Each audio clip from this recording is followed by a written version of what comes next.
بس دعوا چاہیے باغ طیبہ کی ٹھنڈی ہوا چاہیے بن کے بیمار بن کے بیمار ساجد رہ گئے آپ کا بن کے بیمار ساجد رہ گئے آپ کا اور کچھ بھی نہیں اس کے سوا چاہیے۔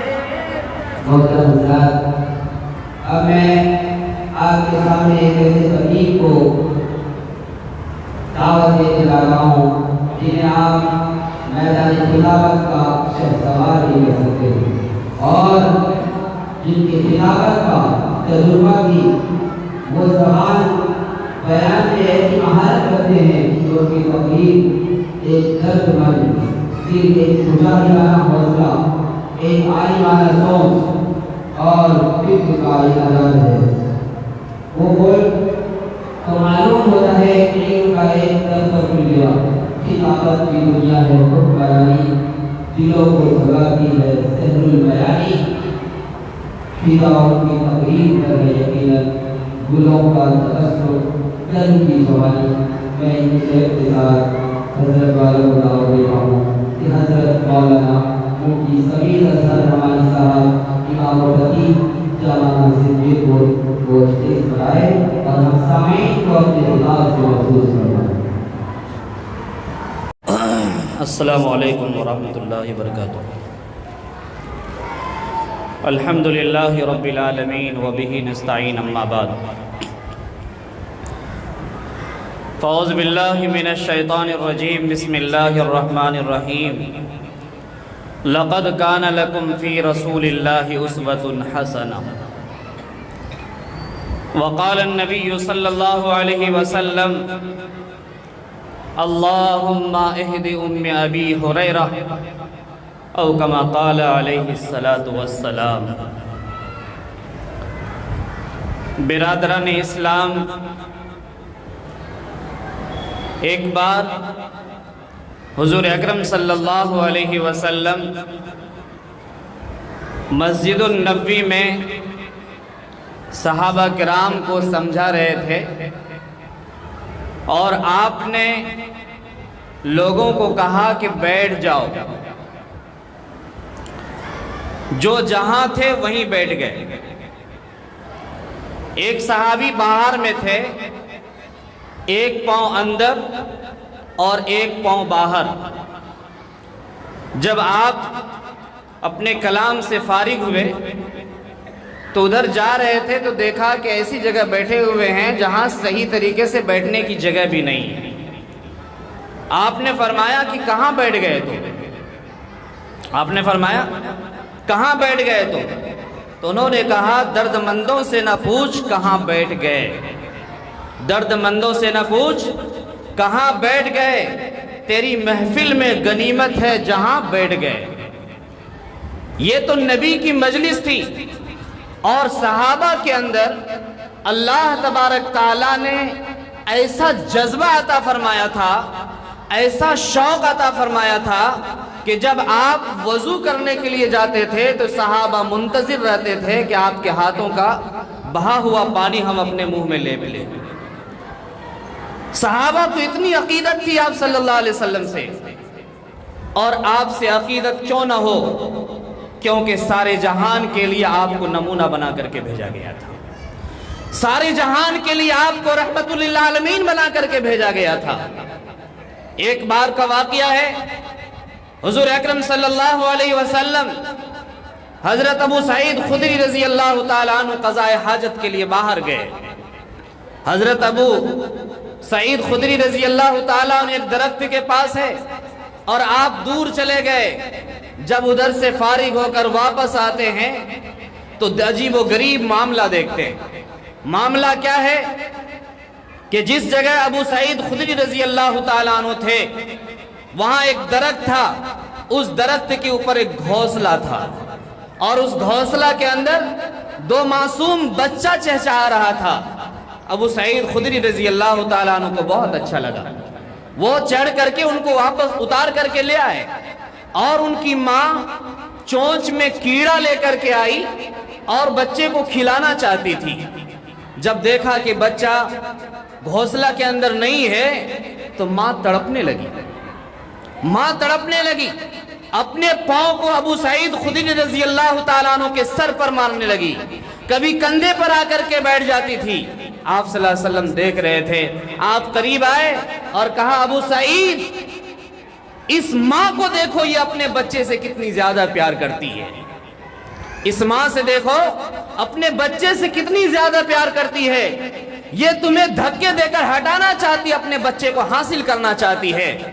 اے ابو سعید کسی کے ماں کو تکلیف نہ پہنچاؤ. کیا کہا؟ کسی کے ماں کو تکلیف نہ پہنچاؤ. یہ سبق ہے ہم سب کے لیے اس بات پر, اس واقعہ کے اندر. جو لوگ کسی دوسری کی ماں کو نہیں اپنی ماں کو دھکا مارتے ہیں, جو لوگ اپنے ماں کو مہینہ بھر 1 روپیہ نہیں دیتے ہیں, ایک کپڑے میں پورا مہینہ گزار لیتی ہے اور رو کر کے مسجد کے امام کو شکایت کرنے کے لیے آتی ہے کہ میرا بیٹا ایسا ہے کہ 1 مہینہ سے کھانے کے لیے نہیں پوچھا ہے. جب بچہ معصوم ہوتا ہے تو ماں باپ کی اتنی بڑی قربانی ہوتی ہے اس کے اوپر جس کو بیان نہیں کیا جا سکتا ہے. اتنی بڑی قربانی ہوتی ہے. لیکن جب وہی بچہ چلنے پھرنے لگتا ہے, ہوش مند ہو جاتا ہے, اپنے ہاتھ میں باغدور سامان لیتا ہے, جب ان کی شادی ہو جاتی ہے تو اب وہ یہ تصور کرنے لگتا ہے کہ ماں باپ کی مجھے کوئی ضرورت نہیں ہے. یہ تصور کرنا اور اپنے ذہن و دماغ میں یہ گمان پال لینا, یہ سب سے بڑی ہلاکت کا ذریعہ ہے. جس نے ماں باپ کو تکلیف پہنچایا, جس نے اف کہا, اس کے لیے جنت نہیں بلکہ جہنم تیار کر کے رکھا گیا ہے.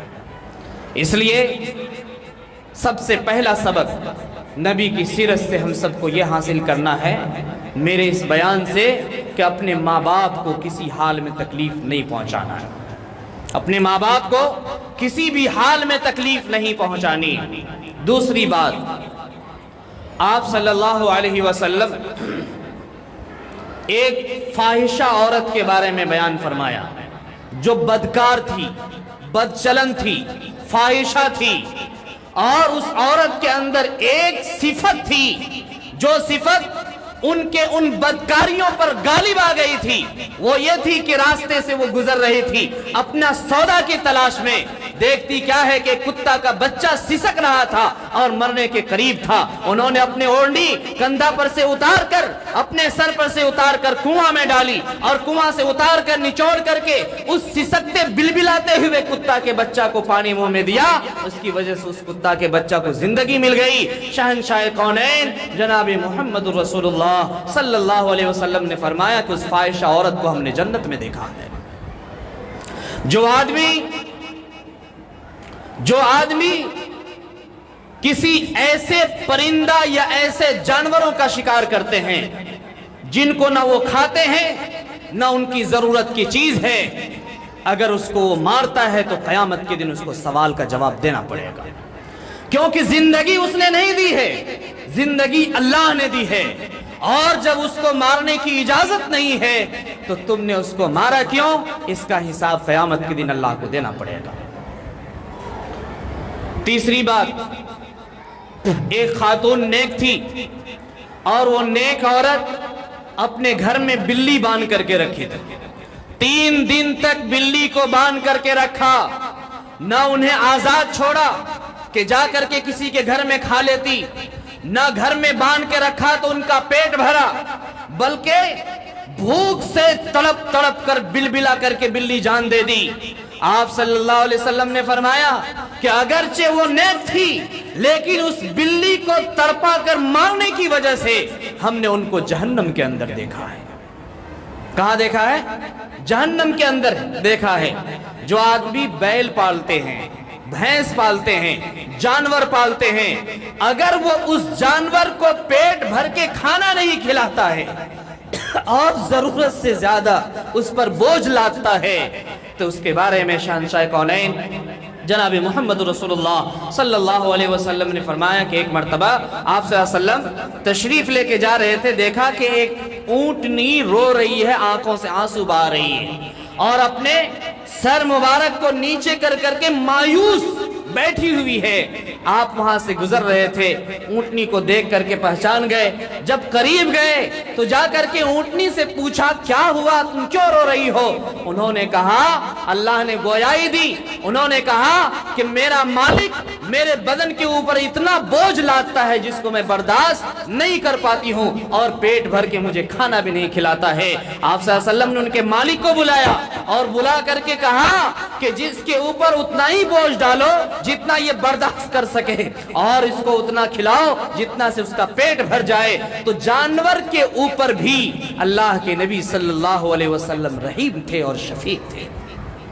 آپ نے سب کے ساتھ مہربانی کا معاملہ فرمایا۔ آپ کا مقام و مرتبہ وہ ہے جس کا اللہ نے تذکرہ کیا۔ ہم اور آپ اپنی زبان سے کیا کر سکتے ہیں؟ جن کا تذکرہ، جن کی تعریف اللہ تعالیٰ نے قرآن کے اندر فرمایا وَرَفَعْنَا لَكَ ذِكْرَكَ، ہم نے ان کے نام کو بلند کیا ہے۔ کتنا بلند؟ اتنا بلند کہ جہاں اللہ کا نام ہوگا وہیں رسول اللہ کا نام ہوگا۔ اللہ اکبر اذان دینے جائیے تو محمد رسول اللہ کے بغیر اذان مکمل نہیں، اور اسی طرح سے تکبیر کہنے کے لیے جائیے تو محمد رسول اللہ کے بغیر تکبیر مکمل نہیں، نماز پڑھنے کے لیے جائیے تو درود کے بغیر نماز مکمل نہیں، تحیات کے بغیر نماز مکمل نہیں۔ ہر جگہ اللہ تعالیٰ نے آپ صلی اللہ علیہ وسلم کے نام کو ملا دیا، کیونکہ یہودیوں نے، کفار مکہ نے آ کر کے کہا تھا جب آپ کے صاحبزادے ابراہیم کا انتقال ہو گیا، سورج گرہن ہو گیا، لوگوں نے کہا کہ سورج گرہن اس لیے ہوا کہ نبی کے سارے بیٹے دنیا سے چلے گئے ہیں، اب ان کا نسل ختم ہو جائے گا، یہ دم بریدہ رہ جائے گا۔ اللہ تبارک تعالیٰ نے فرمایا وَرَفَعْنَا لَكَ ذِكْرَكَ، ہم ان کے نام کو اتنا بلند کریں گے کہ دنیا کی ساری تاریخ لوگ بھول جائے گی لیکن نبی کے نام کو نہیں بھول سکتا ہے۔ وَرَفَعْنَا لَكَ ذِكْرَكَ، نبی جہاں جاتے ہیں وہاں اللہ قرآن کو نازل کرتا ہے۔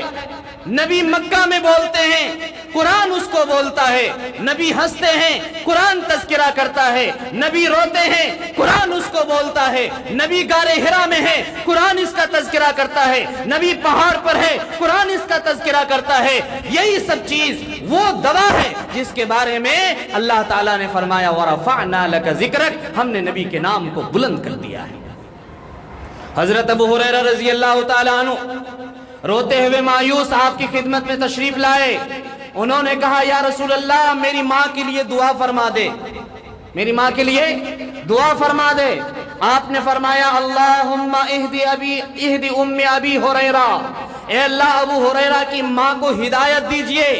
اس کے بعد ابو ہریرہ مجلس سے اٹھے اور تیزی میں اپنے گھر بھاگ کر کے جانے لگے۔ راستے میں ایک صحابی نے ان کا ہاتھ پکڑا اور کہا کہ ابو ہریرہ اتنی اسپیڈ میں کہاں جا رہے ہو، بیٹھو تھوڑی بات کر لیتے ہیں، نبی کے تذکرہ کر لیتے ہیں۔ انہوں نے کہا نہیں ہم کو ابھی گھر جانا ہے۔ پوچھا کیوں، کس طرح کی رفتار ہے؟ انہوں نے کہا میں یہ دیکھنا چاہتا ہوں نبی کی دعا میرے گھر پہلے پہنچتی ہے کہ میں اپنا گھر پہلے پہنچتا ہوں۔ وَرَفَعْنَا لَكَ ذِكْرَكَ، ہم نے نبی کے نام کو کیا کیا ہے؟ بلند کیا ہے۔